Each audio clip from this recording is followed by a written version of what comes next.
Have you ever heard of a man by the name of Norbert Rillieux? No? Well, we're going to learn a little bit about him today.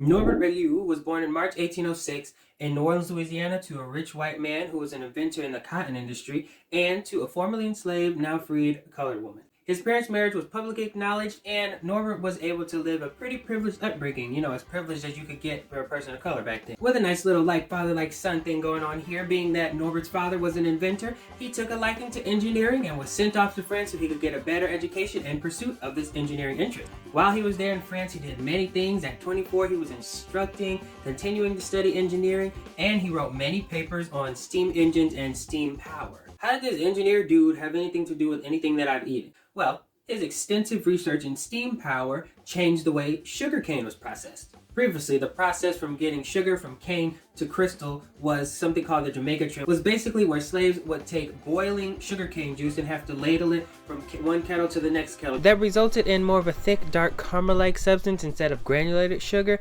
which was then dried and sold as it. Well, this was too dangerous and ineffective because a lot of that sugarcane juice would get lost and wasted money. So it was around 1830s where Norbert invented what is called the multi-effect evaporator. So what would happen was they would take that same sugarcane juice, boil it, but now it would be a vacuum at the top that would suck all the vapors away, leaving just the sugar crystals. It produced a way better quality of sugar, and it was safer because it was able to be produced at lower temperature. Eventually, word got across the seas, and Norbert was requested to return to New Orleans, where he installed the multi-effect evaporator into many different sugar plantations in the South. This was a game changer for this industry. Better quality, that means they can sell more. Perfect. But even still, all these contributions that Norbert made to this industry, he was still a colored man. Sometimes when he would go to the plantations, he would have to live in a separate housing unit, because he wasn't good enough to sleep in the master's house, but he was too good to sleep in the slave quarter, so he had his own little space. At one point, he was denied a patent because when applying, they assumed that he was a slave. He faced many things. It was the Civil War was starting up, the status of black people was just going straight down,